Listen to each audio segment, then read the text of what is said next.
How are you different when it comes to actually bringing people on, nurturing their talent, and giving them the support that they need for your physical therapist? Right. So the people that we bring on, for one, we make sure that they're a great fit for both our clients and for the team. Can someone who's going to come and work with us, do they just genuinely love working with the type of clients that we have?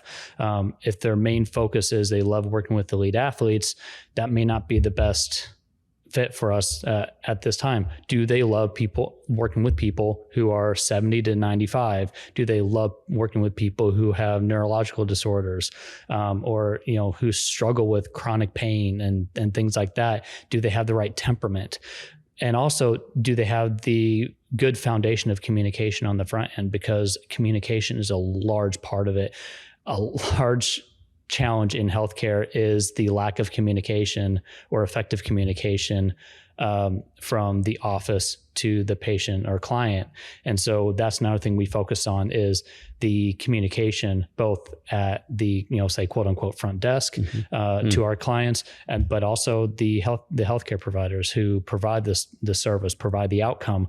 How are they communicating with the clients on a regular basis that's exceptional every single time, every single day, providing a wow level of service, brightening people's day? That's what it's really all about. That our clients enjoy being around our healthcare providers, our team in general. They love talking to the people who are giving them a call to schedule the appointment and brightening their day.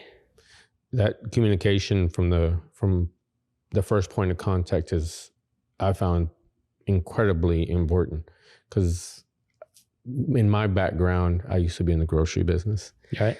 And from the moment they walk in, everyone's kind of touching them and speaking to them. And if they have some person, especially at the beginning, that does not introduce themselves well or do not at least come off with good positive energy, the rest of the experience throughout the process as they walk through the store and eventually get to the front end will be dictated by that first person.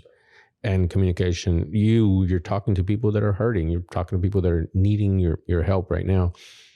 If that's not at the forefront, then it's all going to once again be downhill from there. The first point of contact, right? Then what ends up happening is back to the grocery store, the person just walks out the door and goes somewhere else, which maybe they go to a competitor, but I would say worse, they just go home and don't get the thing that they were looking for. And it's even worse in healthcare, because then you have someone who has decided to make a decision to solve a problem that probably has been going on for a long time, or they're in an urgent need for help and they need the help, and they make that call. That first level of communication isn't there. They don't go elsewhere. In worst case, they do nothing. And then they don't solve the problem. And then what happens to them? And for our clients, doing nothing can result in hospitalizations, going to the nursing home, death at times. Let's think about a doctor, right? If the